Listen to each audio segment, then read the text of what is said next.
Pues con este tema de la reducción de brechas hay mucho. En el tema de inteligencia artificial, pues los países que están más desarrollados podrían ampliar la brecha, precisamente por el desarrollo que ya tienen. Entonces, por eso nosotros nos tenemos que preparar. ¿Cómo nos preparamos? Aumentando nuestras capacidades y educando nuestra comunidad y dando el acceso a empleos que no dependan de la ubicación geográfica. ¿Y a qué me refiero con eso? O sea, nosotros tenemos que crear economías alrededor de servicios que no dependan de la ubicación. Nosotros somos un país netamente extractivista, dependemos de los recursos naturales que tenemos, pero tenemos un talento humano que podría desarrollar una cantidad de trabajo remoto. Y esta pandemia nos lo ha mostrado claramente.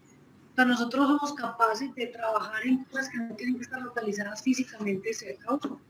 Mucho de lo que hacemos precisamente no tiene nada que ver con estar al lado de una mina o de un cultivo, por ejemplo. Entonces, podríamos pensar en reconvertir una cantidad de empleos y ofrecer empleos que no dependan de la ubicación geográfica, que puedan desarrollar actividades de las que dependan otras naciones o otras personas, otras comunidades, con la información con los datos que ellos proveen, utilizando tecnologías de inteligencia artificial. Entonces nosotros podemos empezar a buscar qué clase de aplicaciones o qué clase de tecnologías tendremos que desarrollar para poder hacer esos trabajos que no dependan de nuestra ubicación. ¿Qué podríamos hacer? Que no tengamos que estar físicamente en contacto con los elementos del trabajo. Y yo creo que aquí, si nos enfocamos en ese nicho, podemos efectivamente cerrar la brecha. Porque si seguimos pues vamos a seguir siendo, la brecha va a permanecer intacta, porque solo los países desarrollados que están invirtiendo en lo que se necesita para la inteligencia artificial van a seguir que los que proveen esos servicios y nosotros vamos a empezar a perder. Cuando empezamos a importar tecnología, a perder los que tenemos que son dependientes de la ubicación, por ejemplo. Entonces, si nosotros nos anticipamos, creamos el espacio, el nicho para ese desarrollo, yo creo que se podría plantear perfectamente la construcción de nuevos empleos que no hemos pensado. Entonces piensen, por ejemplo, en el tema político. O sea, las campañas políticas y la información que necesitan, cómo le llegan los medios a la gente. Ahí hay una cantidad de herramientas que se pueden desarrollar. O el tema de la ruralidad. Nosotros no cultivamos o no sabemos cultivar nada, pero tenemos formas de pensar cómo apoyamos, por ejemplo, a los campesinos en aumentar su productividad, en detectar enfermedades en sus cultivos, en optimizar sistemas de riego, mediante imágenes de satélite, sensores puestos in situ, que nosotros lo recibimos los datos y desarrollamos, analizamos los datos y les damos opciones de intervención sobre esos espacios que sí están en físico contacto con ellos. Entonces yo creo que simplemente es como conectar, ser capaces de conectar las necesidades que pueden estar representadas por estos objetivos de desarrollo sostenible, una población que es vulnerable, que tiene una brecha tecnológica, económica, social, muy grande y que nosotros mediante estas herramientas podemos empezar a cerrar. Ya sabemos de algunas aplicaciones que hay, por ejemplo, para campesinos. Esta pandemia nos ha mostrado, por ejemplo, cómo podemos conectar directamente el consumidor con el productor. La plataforma de la alcaldía, por ejemplo, tiene todo el listado de los campesinos y qué productos venden en Santa Elena, por ejemplo. Entonces uno ya no depende de una plaza de mercado, de un intermediario, de un mayorista, sino que puede contactar directamente al proveedor. Entonces eso solamente para cambiar la cadena de distribución y modificarla. Pero ¿qué tal si nosotros desarrollamos herramientas para que cambie el trabajo de ellos, para que optimicen el uso de la tierra que tienen o de los productos que están produciendo? Yo creo que ahí está como el quid del asunto. La brecha solamente la podemos reducir si nosotros reenfocamos los esfuerzos que estamos haciendo con la inteligencia artificial a proveer este tipo de herramientas que conecten estas poblaciones más vulnerables. Yo creo que hay dos temas, aparte de todos los que comentaba la profesora Verónica, por supuesto, pero por seleccionar y no alargarnos, que quiero resaltar. El primero es el concepto de utilización de ciencia abierta. Ciencia abierta significa educación abierta, pero también tecnología abierta, acceso abierto, contenido, licencia, acreditación, certificación, datos en abierto y resultados de investigación en abierto. Ciencia abierta significa un paradigma que ha surgido hace un par de años y que lo que pretende es el libre intercambio de datos, procedimientos, experiencias, vivencias, casos de estudio, casos de éxito entre estudiantes, profesores, investigadores, de tal manera que podamos aportar alguna visión extra, algún análisis extra, gracias a un dataset que se encuentra almacenado en Indonesia y que podemos gestionar mediante un servidor del Reino Unido y debatir con alguien de China. Esa posibilidad de establecer una promiscuidad científica entre los datos y los investigadores permita un diálogo abierto y sin cortapisas, representa una auténtica ventaja para que los países en vías de desarrollo puedan optar a oportunidades de verdad en condiciones de equidad. Ahora comentaré esto. Pero también aporta una fuente infinita de recursos y de datos para los mal llamados países desarrollados, desde mi punto de vista, porque todos los países están en desarrollo de una manera o de otra. Por lo tanto, es una relación bidireccional, simbiótica. Los datos son buenos en las dos direcciones y cada uno puede hacer un uso distinto o complementario. Esa ciencia abierta es la clave para que podamos realmente realizar un avance. Y la inteligencia artificial basada en esos datos y esas relaciones necesariamente es sana y es optimista para todas las partes implicadas. El segundo punto que quiero resaltar es la diferencia entre equidad e igualdad, ¿de acuerdo? Esto yo creo que lo sabremos, pero por si acaso lo comento. Dar a todos lo mismo no es lo mismo que dar a cada uno en función de lo que necesite. La equidad no tiene nada que ver con repartir las mismas porciones a todo el mundo. Hay que tener en cuenta el origen de los datos, el destino, la finalidad, el desarrollo, las métricas, la capacitación, y en función de eso, cada uno tendrá un perfil concreto sobre el que se puede trabajar sin demasiados pocos datos porque no llegamos, pero tampoco sin demasiados datos en exceso porque no sabíamos qué hacer con ello. La inteligencia artificial, una de las cosas que puede hacer es personalizar no solamente los tratamientos, las recomendaciones, las estimaciones a futuro, sino también la forma en que los datos se distribuyen y se tratan por parte de los distintos equipos dependiendo de un montón de factores. Yo creo que si juntamos la potencia que tiene la ciencia abierta con la sensatez que significa poder repartir acceso, datos, recursos en función de una serie de parámetros para que sea equitativo y no necesariamente igualitario, yo creo que tenemos un planteamiento bastante bueno para poder realizar un trabajo digno y a la altura de las expectativas en función de los objetivos y en función de los recursos reales y realistas que pueda tener cada uno. Muchas gracias. Gracias, profesor. A continuación escuchamos al profesor Juan David Velázquez. Gracias, Fernando. Voy a hacerlo muy cortico. Básicamente, cuando hablamos de brecha digital, estamos hablando de una desigualdad en que las personas no tienen el mismo acceso a conocimientos relacionados o a las tecnologías como tal, que son nuevas o no nuevas, ¿cierto? Entonces, si arrancamos de que hay una diferencia entre lo que yo puedo hacer respecto a mi vecino, ya tengo un problema grande, ¿cierto? Solamente por el hecho de desconocer que la tecnología o la herramienta existe, ¿cierto? Entonces, el primer punto crucial es que el uso de las técnicas de IA pueden abaratar el proceso de desarrollo de las herramientas tecnológicas que beneficien a todo el mundo, ¿cierto?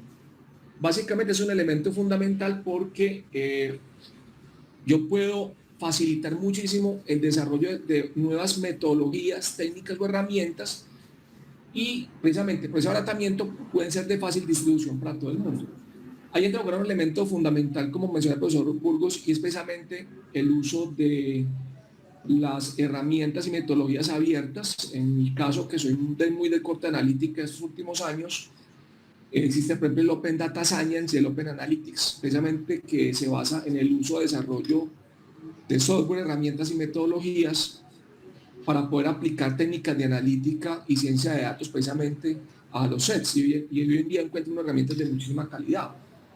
Yéndonos hacia el caso particular de IA, por ejemplo, ¿qué sería de nosotros si no tuviéramos, por ejemplo, TensorFlow para poder trabajar la parte de Machine Learning, ¿cierto? Con redes neuronales. Entonces, ahí hay un elemento fundamental, y es que precisamente hay que buscar cómo logramos apalancar con IA la masificación del uso y la masificación de la producción de las tecnologías, ¿cierto? Y al hacer eso precisamente entra un elemento fundamental, y es que si yo requiero que, por ejemplo, cierta tecnología o cierta metodología se masifique, yo requiero colocarla en acceso abierto y que todo el mundo tenga acceso a ella. Pero para poder colocarla ahí necesito poder capacitar a la gente, y ahí entra a jugar también el papel de la IA en la educación como tal. Entonces ahí se va formando realmente una mezcla bastante bonita de elementos que permiten trabajar alrededor de eso, ¿cierto? Tengamos en cuenta que en la primera parte de la brecha digital, en la brecha digital, en la primera regla es el equipamiento, ¿cierto? Si nosotros lograr que los equipamientos sean más baratos, los computadores, los celulares, sensores, etcétera, eso permite que se masifique.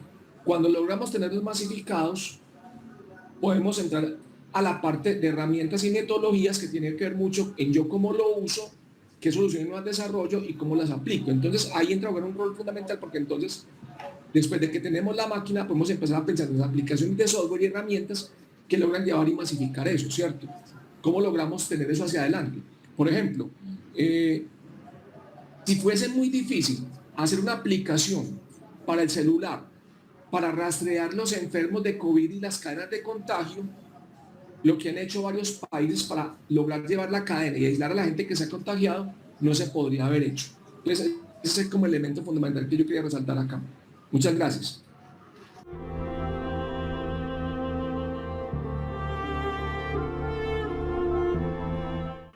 Bueno, respecto al tema de COVID, pues como está tan caliente el tema que ya hay artículos publicados sobre la aplicación de la inteligencia artificial al tratamiento del COVID o a la detección. Entonces, pues obviamente el tema de detección temprana ya existe una cantidad de herramientas, como las comentó, por ejemplo, la medición de placas de radiología, se puede trabajar sobre muestras y resultados, por ejemplo, en PCR, muestras de sangre utilizando espectrometría, ya hay nanotecnología aplicada, por ejemplo, a la detección, que facilitaría el proceso, y si uno le mete a eso inteligencia artificial lo acelera.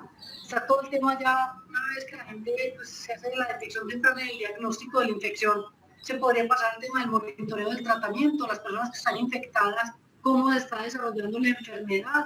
Entonces todo el tema de sensores y datos producidos por esos sensores y el análisis de los mismos se tendrían que trabajar con inteligencia artificial para ver si sufre procesos inflamatorios, si tiene problemas de saturación de oxígeno, qué otras consecuencias le están produciendo la enfermedad. Se podría hacer todo el tema de rastreo de contactos, pues ya hemos hablado, por lo menos la alcaldía ya tiene, por ejemplo, un mapa de hotspots que lo tuvo que quitar de la página porque parece que hubo mucha reacción de la gente. Yo creo que tenemos que educar también a nuestra población en que tener los datos libres, como hablaba un poco ahorita, profesor Burgos, del tema de ciencia libre es importante. Es importante saber dónde están los hotspots de daños para saber qué áreas debe evitar o qué clase de actividades. Entonces se puede hacer todo el tema de rastreo de contactos. Ya sabemos, por ejemplo, que Google y Apple desarrollaron tecnología de smartphones que uno con su solo teléfono sepa que gente está y si alguno se contagia o lo diagnostican, inmediatamente le avise a uno. El tema de privacidad es el que preocupa a los demás, pero yo creo que esa sería una manera, por ejemplo, muy interesante de hacer rastreo de contactos. Está todo el tema de proyección de casos y de mortalidad. Entonces uno puede utilizar datos de redes sociales, todos los datos disponibles de las unidades hospitalarias, las herramientas de autodiagnóstico. Ya por ejemplo en India hay aplicaciones donde uno simplemente alimenta los síntomas y con eso ya le dicen cuál es la probabilidad de que tenga o no tenga la enfermedad. Se puede trabajar también con la inteligencia artificial en todo el tema de desarrollo de medicamentos y vacunas, acelerando ese proceso. Sabemos que el desarrollo de una vacuna es más o menos de 18 meses, utilizando técnicas de inteligencia artificial se podría acelerar ese proceso. Y pues por supuesto está también el tema de reducción de carga de trabajo de los trabajadores de la salud. O sea, si tenemos ya herramientas de inteligencia artificial que ayudan con el diagnóstico, herramientas que ayudan o que monitorean el tratamiento y herramientas que ayudan, por ejemplo, en la desinfección de espacios, de materiales y demás, estaremos reduciendo mucho la carga de trabajo de esas personas. Por supuesto está todo el tema de predicción. Predicción para prevención, está el tema de predicción de la infección y de predicción de necesidad de equipos o de camas. Entonces yo creo que ahí hay unos nichos de trabajo muy interesantes de la inteligencia artificial para aplicaciones relacionadas con COVID o con cualquier otro enfermedad que no lo tenemos actividad económica. Profesora Verónica, muchas gracias. Continuamos con el profesor Burgos. Bueno, pues es que no me han dejado nada, profesor Fernán Alonso, ya me han dicho todo, así que voy a resaltar un par de cositas y ya está. Lo primero, comentábamos recientemente algo que yo creo que todos tenemos en mente, pero es importante saberlo. Trabajamos con el COVID porque es lo que hay ahora mismo, es lo que está de moda y es algo global y es una pena. Pero no es la única tragedia que hay en el mundo, hay muchas, y no es la única crisis que hay en el mundo. Hay conflictos armados en todas las partes, desmilitarizaciones, ocupaciones, desastres naturales, tsunamis, huracanes. Lo vemos todos los días en los telediarios, ¿de acuerdo? Y según qué zonas, ustedes allí cada 2x3 están afectados, la zona caribeña está afectada. No, el COVID ahora está muy incipiente y hay que tenerlo en cuenta y está falleciendo mucha gente afectada y por lo tanto hay que tomarlo muy en serio. Pero no es lo único y a lo mejor lo que proporciona esta pandemia es una sensibilización un poquito mayor para prevenir y trabajar a futuro cuando exista una crisis, la próxima que habrá, que seguro que habrá, ¿de acuerdo? Entonces, ese es un punto importante. ¿Para qué nos puede servir la inteligencia artificial? Precisamente para esto, prevención. Poder hacer análisis de lo que ha ocurrido, análisis con los datos históricos, ver qué es lo que está ocurriendo ahora mismo para ver qué funciona de cara a futuro, para que cuando el segundo brote de COVID que venga dentro de 4 o 5 meses, porque todo el mundo coincide en que van a venir 2 o 3 oleadas más, podamos estar más preparados y por lo tanto el impacto sea menor. Para esto el análisis de los datos y la posibilidad de proyección es fundamental. Segundo punto, el tema muy importante dentro de la salud del apoyo a la toma de decisiones mediante procesos semiautómaticos. Si yo soy un médico y dispongo de cuadros de mando, dispongo de interfaces con información resumida que es capaz de analizar miles de casos y que me proporciona información en tiempo real, yo podré tomar una decisión mucho más informada que solamente a través de mi observación y la de mi equipo. Es un recurso vital, un recurso fantástico que puede estar al alcance de todo el mundo gracias a una conexión wifi y el programa adecuado, el algoritmo adecuado como los que desarrolla el profesor John Williams en su grupo de investigación. Esto también nos sirve para el triaje, la identificación temprana de los síntomas y por lo tanto el tratamiento correspondiente que se puede hacer.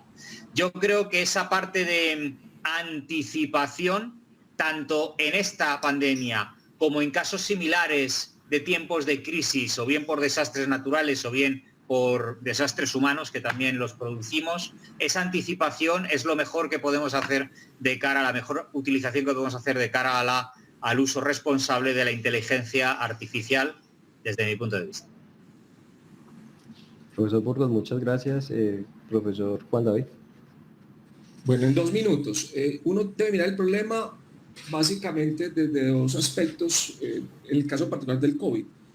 Desde el punto de vista de salud pública, ¿cierto? Que es el tema de decisiones a nivel de gobierno y país, cerrar fronteras, mirar cuántas camas de primeros auxilios tenemos en el país, el número de contagios, etcétera. Y a nivel de la parte de medicina ya de la persona, del individuo, ¿cierto? Entonces, todo lo que se ha mencionado hasta acá tiene que ver con eso. Entonces, si miramos desde el punto de vista de salud pública, que es cómo se propaga la enfermedad, cuánta gente va a matar, cuántas camas necesitamos, por ejemplo, uno cómo podría extrapolar las políticas y resultados que han tenido otros países que van más adelante, ¿cierto? Por ejemplo, el caso de Nueva Zelanda, para llevar esos elementos al desarrollo de políticas. Yo cómo podría aplicar IA para poder prever mis políticas a nivel país, cómo podría modificar la curva de contagio y la cantidad de casos para poder saber yo qué decisiones debo tomar hacia adelante en la parte prescriptiva, ¿cierto? Entonces ahí tenemos todo un macromundo de cosas que tendremos para los próximos años, porque precisamente ahí hay mucho que capitalizar para poder saber qué pasará con otros brotes de otras enfermedades, ¿cierto? Recordemos para el SARS en 2002, 2003, la gripe aviar, etc. Entonces ahí hay todo un elemento de desarrollo donde se puede aplicar inteligencia artificial para inferir comportamientos globales. Y toda la cadena asociada, yo decía la profesora Verónica, al desarrollo de la persona, o sea, desde cómo se contagia hasta cómo continúa después de que se recupera, ¿cierto? Entonces, si empezamos a mirar la cadena de elementos que tiene cada cosa, encontraremos 1.000, 2.000, 3.000, 5.000 aplicaciones posibles que podemos hacer, ¿cierto? Entonces, si miramos la cadena de contagios, tenemos aplicación de rastreo. Si miramos el diagnóstico, entonces, venga, ¿usted cómo hace para diagnosticar rápidamente con técnicas de IA o cómo usa IA para desarrollar técnicas que permitan diagnóstico más rápido? Si está en la parte de tratamiento de la enfermedad, ¿usted cómo anticipa qué enfermos se le pueden ir rápidamente a una situación crítica o que van en esa cadena crítica para que rápidamente pueda intervenirlos y evite que se vuelvan más complicados todavía? Y cuando salen, ¿cómo maneja la salida? Porque, por ejemplo, ya habían casos en que se estaba detectando un recontagio de las personas, ¿cierto? Entonces ahí hay todo lo que uno quiera para poder mirar, ¿cierto? Pero no creo que tenga como algo más importante que decir. Bueno, muchas gracias a todos. Gracias. Gracias. Profesor Daniel, muchas gracias. Profesora Verónica, profesor Juan David, muchas gracias por la invitación, John. Y muchas felicitaciones a todos los nuevos estudiantes de la facultad. Bienvenidos y espero que nos encontremos en algún corredor dentro de poco. Igualmente, bienvenidos todos y muchas gracias. Gracias. Muchas gracias por el tiempo. Hasta luego.